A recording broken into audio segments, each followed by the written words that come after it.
welcome to the Brian Hornback Experience. This is episode 199. 199. And we are today talking about, well, first of all, it is the Brian Hornback Experience, episode 199, coming to you from the Old Forge Distillery Podcast Studio. And of course, as always, we've got my friend Kaz Walker.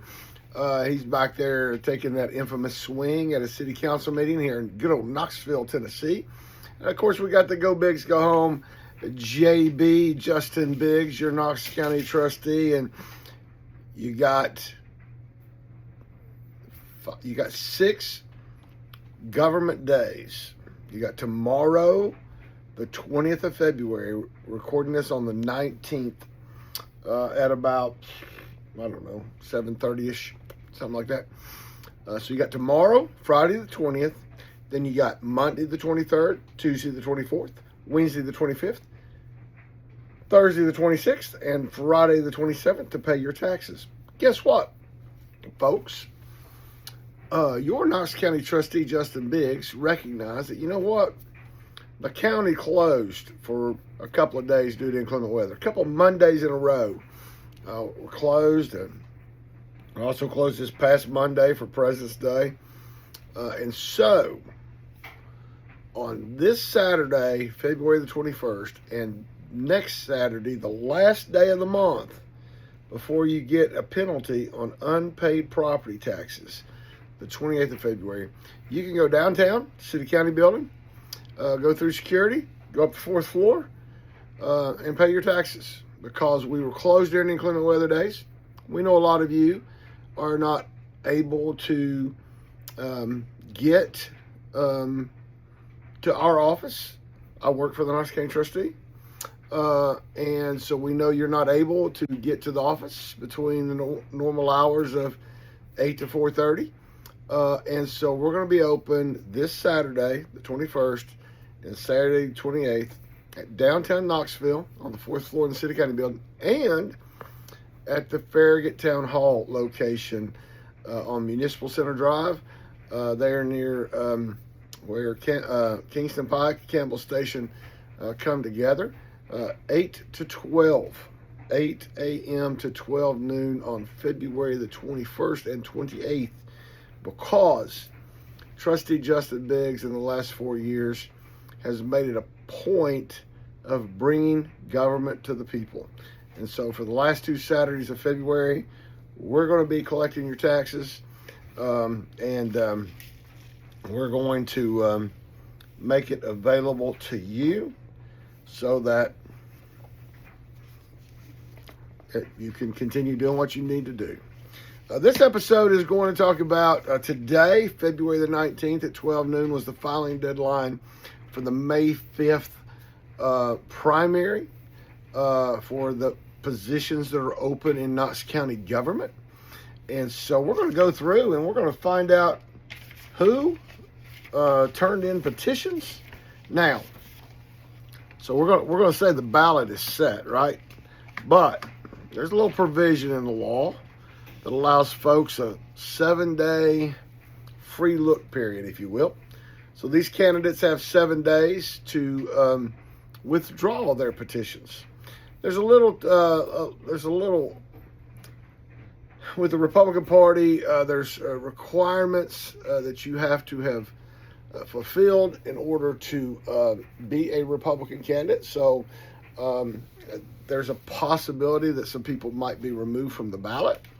I know that's happening in other counties. I think it will happen in Knox. I'm on the state executive committee, and I'll be happy to come on here and explain when we know how many people have not made it on the ballot. And as far as my votes as the committee man of District 6, I will explain it to you. I'll explain to you why I did what I did, and we'll go from there. Man, you know what?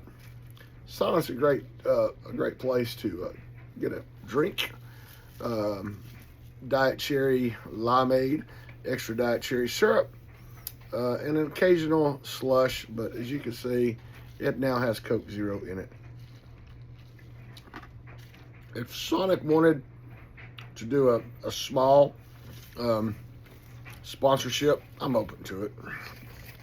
We could do it for just a few drinks a month or something. Anyway, all right, let's go.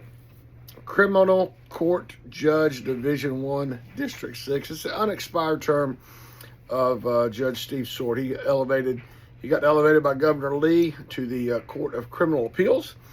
Governor Lee appointed young jurist, Emily Abbott, back in August. She's on, and she is going to run unopposed both in the Republican primary and in the general election in August. I'm not going to say that the reason she's unopposed is the sole reason, because she's a very competent jurist, very qualified for the job, doing a phenomenal job on the criminal court bench. That's more why she didn't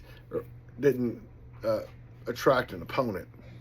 But I will say that her campaign had an ad on the Mega Bullhorn of Truth.com, BrianHornback.com, from December, January, and February. And I'd like to say that had some small part to play in it. All right, let's go on down the line. So she's unopposed. Let's go ahead and knock out the unopposed. There's not a lot of them. The next unopposed is going to be Charlie Susano. He is our Circuit Civil Sessions and Juvenile Court Clerk, Republican primary. He's unopposed on the Republican primary ballot May the 5th, and he'll be unopposed in the general election on August the 6th. Mike Hammond, Criminal Court Clerk. He's unopposed to the Republican primary May the 5th and the August 6th general election as well. Also, Sherry Witt, former Register of Deeds, currently the county clerk, term limited in that role, and she is now unopposed for Register of Deeds, both the Republican primary and the August 6th general election. Those are your unopposed. Let's go through the others. County mayor, that's the biggie. That's the huge one. We're going with Kim Frazier, currently the vice chair of the Knox County Commission, the at-large seat 11 commissioner.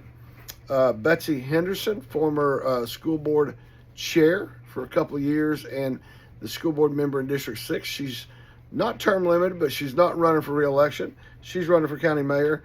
And Larson J., former county commission chairman for a year, I believe, and then he is now the commissioner at large, seat 10.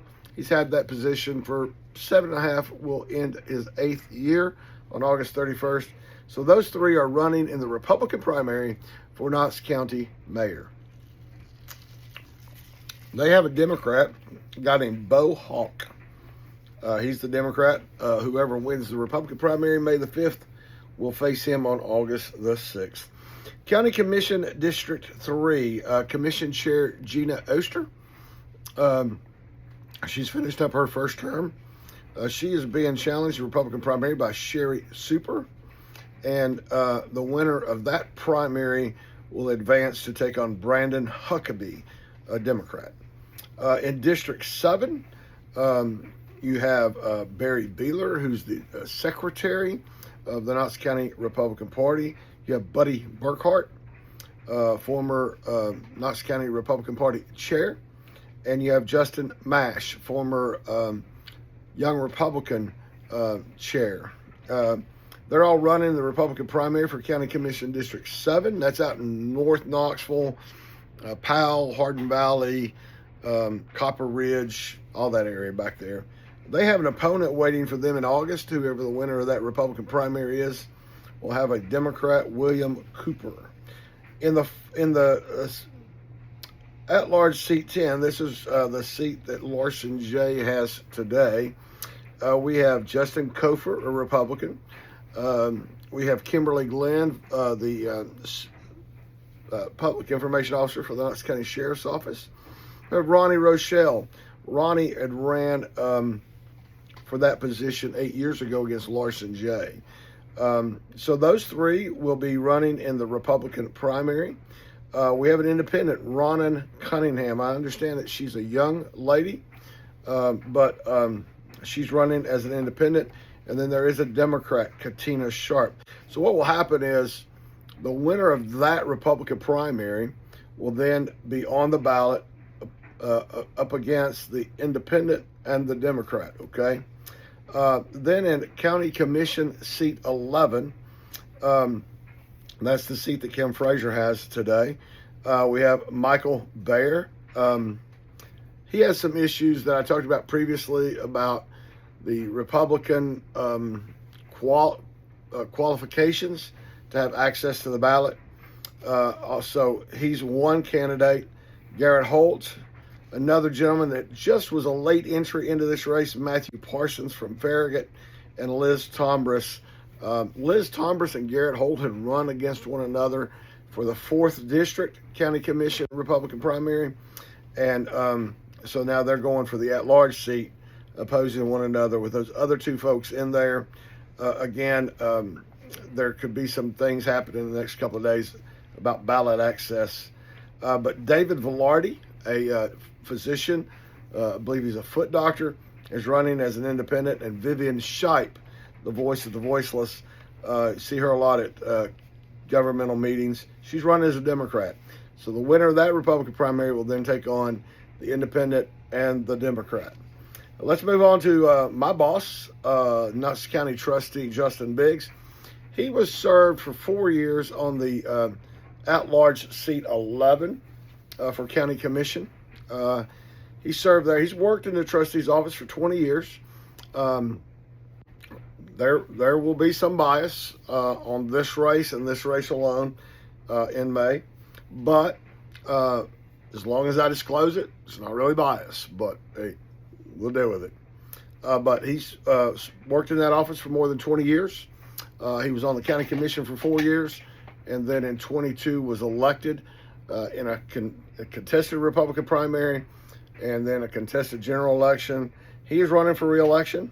A gentleman that ran 12 years ago named Barry Hawkins. He got 15% of the vote in the Republican primary 12 years ago. He's not worked in the trustee's office for the last 12 years. He's actually worked in the property assessor's office. He has filed to run as a Republican again. And then James McBride, the current register of deeds, who's been term limited. He is running as a Republican as well. James Nick McBride is his name. And so the winner of that primary will then face Democrat Stephen Hood. No real news on him yet. The only contested judicial election we have, again, is one where Andrew Jackson, the 5th, was our General Sessions judge since about 2006. He retired December 31st. County Commission appointed Andrea Klein, a person who had, well, I don't know what that is. A person who had been a DUI prosecutor, and then she stepped up, and the County Commission appointed her. So she's been in that role since the 1st of January. So she's running for that position for the next few years, and then she'll be in the regular slate once again. But Judge Andrea Klein, and she faces County Commissioner Rhonda Lee. Now, Rhonda Lee has served the last 4 years as the District 7. That's the Halls, Powell, Copper Ridge area high school. And so that's the reason there's an opening there, is because Rhonda Lee has decided to forego running for re-election to County Commission and instead run for General Sessions Judge. Ben Houston is the Democrat, so the winner of Klein and Lee will face Ben Houston in the general in August. The sheriff, contested sheriff's election, David Ambern, currently chief of narcotics. Mike Davis, who had 4 years experience in the Knox County Sheriff's Office in corrections and spent about the last 20 or so years with the DEA, federal agency. Brent Gibson, a former captain, the leader of the SWAT team and over training, retired about a year ago, I think. He's running, and Jimmy J.J. Jones, former sheriff. All four of them are running in the Republican primary, and whoever wins that primary on May 5th will have the opportunity to work with Sheriff Spangler from May, basically, until September 1st when they take office, because they face no Democrat in August 6th election. County clerk, interesting race here. Former county commissioner, served a year as chairman of the county commission, Richard Beeler. He's running for county clerk. He's worked for the clerk as a deputy for the last couple of years. He's running. John J. Duncan III, a former trustee of Knox County government, and he's running. Rodney Lane, who's worked in the clerk's office back during the Mike Paget years. There was about 24 years or so that Mike was the county clerk. Mike left in 2007 when term limits went into play. Rodney Lane was operations manager for the county clerk's office then. And then John Whitehead, a former property assessor, served a couple of stints as property assessor. He too is running. So very, very steeped experience in the county clerk's office and in Republican politics with Beeler, Duncan, Lane, and Whitehead.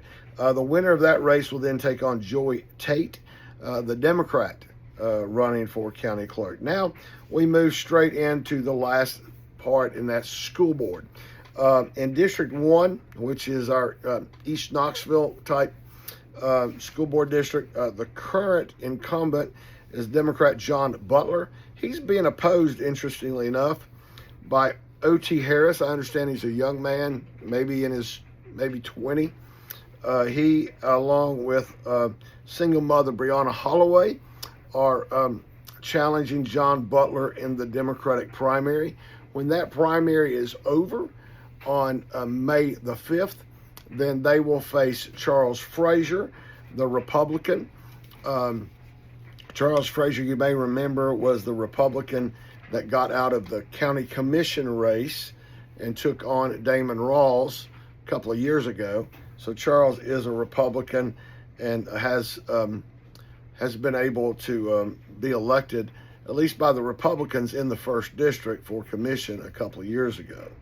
In District 4, a very extreme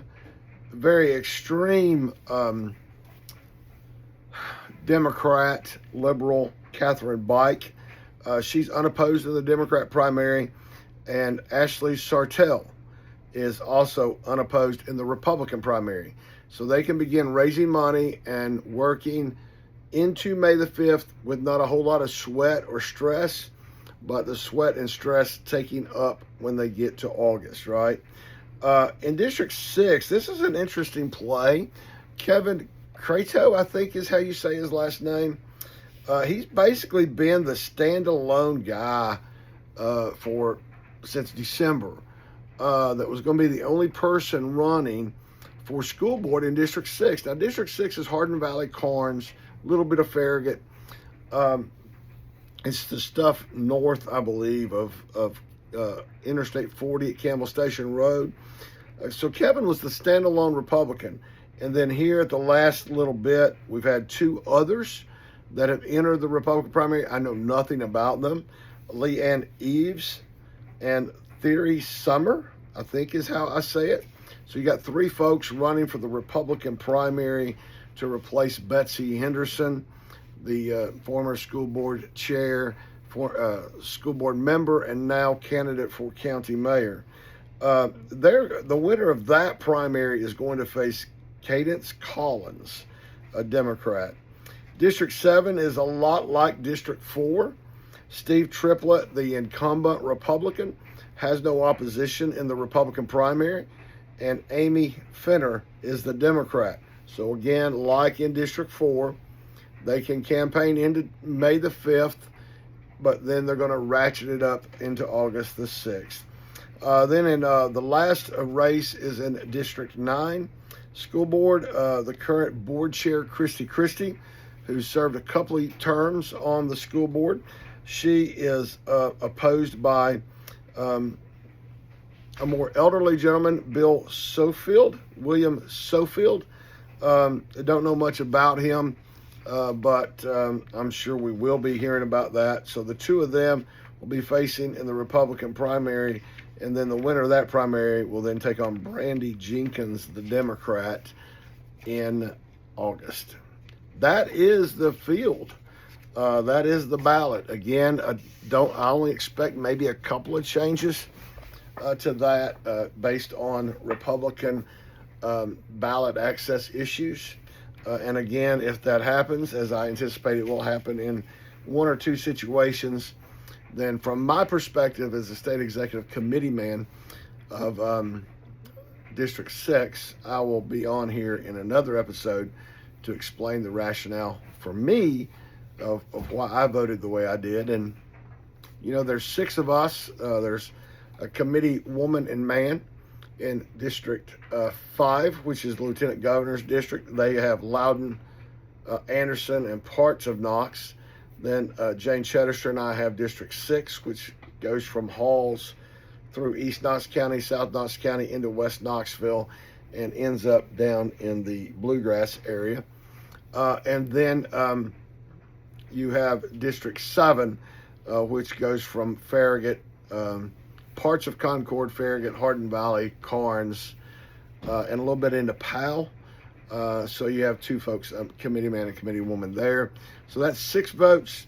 And then you have the state chairman that will be the, if it's a 3-3, then the state chairman then would be the vote that would then make it go one way or the other. Most of our votes aren't that close, okay? So anyway, that is the 199th episode. I'm really looking forward to episode 200, so maybe we'll try to do that this weekend, okay? Overall, it turned out to be more dramatic in the end for the ballot for the May 5th primary, August 6th general election for Knox County. We'll be looking into maybe Blunt, Loudon, maybe Sevier. I really don't get much further than Sevier, Blunt, and Loudon, but we might look into Rome maybe. But, again, it's local races, more interest going in on more of the state and federal primary in August, and then the general. But anyway, the primary, the general for the county, and the state and federal primary at the same time on August the 6th. So we'll see how that goes. Appreciate my guys, Gasoline and Vertebrate. They are the ones that have this song Move to Knoxville on their project Crash and Burn and Burn and Burn. And so I do appreciate them allowing me to use snippets of their tune Move to Knoxville as the intro and the outro. And with that, episode 199 is in the books, and you know what is going to be on the ballot in May the 5th, 2026, pending someone being withdrawn or removed from the ballot. All right? Y'all have a great night, and we'll see you